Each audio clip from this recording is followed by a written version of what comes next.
કેમ છો મિત્રો? હર ભોલે ચકલી બચાવો અભિયાન. મિત્રો આજે તમને સરસ ભરી દીધું. લઈ લો ને, ભરી દીધી બોટલો બધી.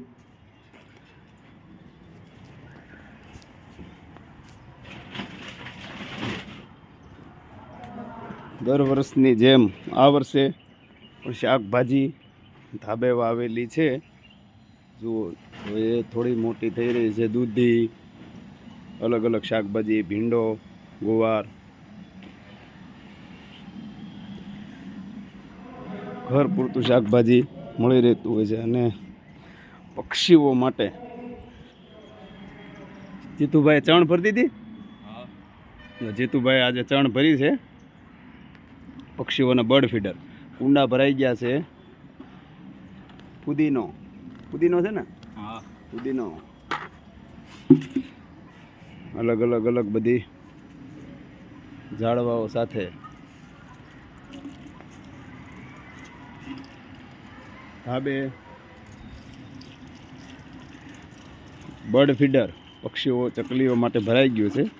જીતુભાઈ વિડીયો એક જરાક જાવ તો ધાબેથી લેતા હો, તો ધાબેથી આમ પછી આમ બતાવી નીચે સુધી લેતા હો. આયલા જાઓ, બોલે જાઓ.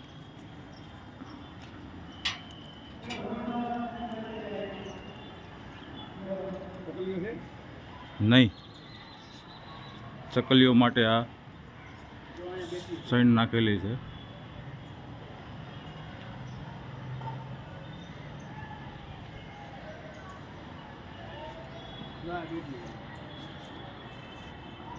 સારું છે, ઝૂમ કરજો ને દેખાય.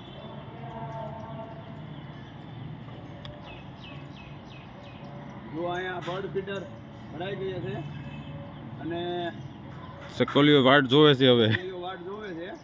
હમણાં ઉડી અને ત્યાં બર્ડ ફીડર એ ખાવા જશે. જો અહીંયા વાયર ઉપર બેઠ્યું છે. આપણે અહીં ઊભા છે ને એટલે નહીં આવતી. આવશે તોય આવશે. તોય આવશે. હમણાં આથી ઉડી જો આવી જો પેલા વાયર ઉપર હમણાં નિયત પર આવશે. પક્ષીઓને ખોરાક માટે કાંગ ભરવામાં આવે છે. આવી ને આવી હમણાં ચાલુ કરી દો, બોલતા જજો. બોટલોમાં ચકલીઓ આવી જવો. તું નીચે આવતો રે. થઈ ગયું સાહેબ? હા, નીચે તો ચાલુ કરી દીધું છે.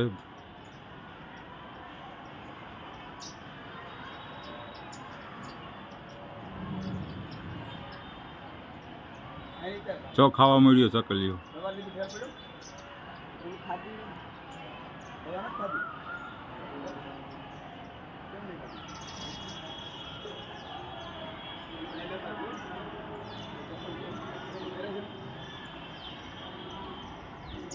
એક કામ કરે, બહુ દુખે તને?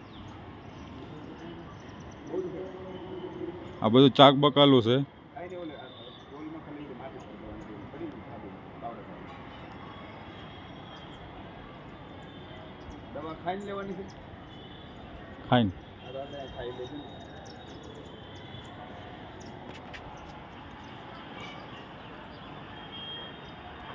એક જ છે.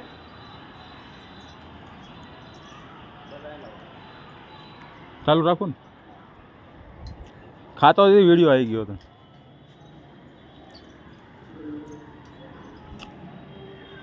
એક ડોલ લઈને આ માટી ભરી લે, પછી ઓલી માટી બધી ભરી લે. અહીં ખાઈને પછી હમણાં કરીએ. જો મિત્રો, આ ચકલીઓ બર્ડ ફીડર ભરી દીધા છે. ચકલીઓ વેઇટ કરે છે કે ભાઈ ક્યારે અમે જઈએ. અઠવાડિયામાં 2 વાર બર્ડ ફીડરો 25-30 બોટલો જે કંઈ હોય છે ભરવામાં આવે છે. અને ચકલીઓને માટે આ એક ખોરાક પ્રિય હોય છે, કાંગ. જે કાંગ માટે એ ફોલીને કાંગ ખાય છે. એટલે ધાબે એમને ગ્રીનરી પણ મળી રહે છે. આ શાકભાજી દર વર્ષની જેમ આપણે ધાબે વાવેલી છે, જે આજે સફળતાપૂર્વક બહાર નીકળી ગઈ છે. દૂધી, ભીંડો, ગુવાર, અલગ અલગ બધી વેરાયટીઓ ધાબે વાવવામાં આવી છે. અને ચકલીઓ પણ જો મોજ કરે છે. તો આ શાકભાજી દર વર્ષે ઘર પૂરતી થઈ જતી હોય છે. અમારા ભાઈ જો આજે ડોલું ભરવા મળ્યા છે એટલે માટીને સૂકવેલી હતી, માટી થોડી સુકાઈ જાય, ભેજ જતો રહે, પછી આ માટી ફરીવાર કુંડામાં ભરીએ નવું શાકભાજી બીજું પણ વાવશું. આમાં કોથમરી વાવી છે એટલે મહેનત કરીએ તો બધું થાય છે. ગયા વર્ષે 2024માં પણ આમાં ધાબે શાકભાજી ખૂબ ખાધું 8 મહિના સુધી. આ વર્ષે પણ ખાઈશું. ઓર્ગેનિક, કોઈ દવા નહીં, કોઈ ખાતર નહીં, કંઈ જ નહીં, બસ પાણીનું ધ્યાન રાખવાનું હોય છે. જેટલું થાય એટલું વધારે શાકભાજી વાવીએ એટલે ઘર પૂરતું થઈ રહે, થોડું જતું રહે, થોડું આવે. તો તમે પણ તમારા ધાબે શાકભાજી વાવજો, ખૂબ જ સફળતા મળશે. અને એકવાર અનુભવ કરશો. વેલા તો આવી ડોલોમાં પણ થઈ જતા હોય છે. આવી ડોલોમાં એક વેલો, એ વેલો હોય તો એ દૂધીનો વેલો, બધા વેલાઓ થઈ જાય છે. તો આપણું ધાબું ખાલી એમ પડ્યું હોય છે તો એને આપણે મહેનત કરીએ તો સફળતા પણ પ્રાપ્ત કરી શકીએ છીએ. અને ઘરનું શાકભાજી ઓર્ગેનિક ખાવાની ઈચ્છા હોય તો આમાંથી આપણે ખાઈ શકીએ છીએ. હે એ ડોલું ભલે, ડોલું હા હા, ડોલું બધી ભરી લેવાની. ઓલું બધી માટી છે ને એ ડોલું ભરી લેવાની. તમારે જીતુભાઈ મોડું નથી થતું ને? અરે એ તમે રહેવા જો ને ભાઈ.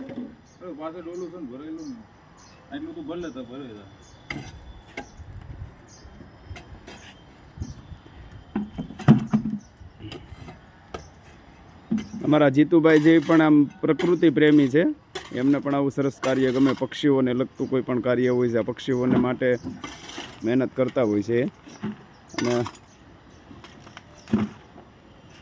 સફળતા મળતી હોય છે. તો આ વિડીયો તમને કેવો લાગ્યો મિત્રો? હર હર મહાદેવ હર.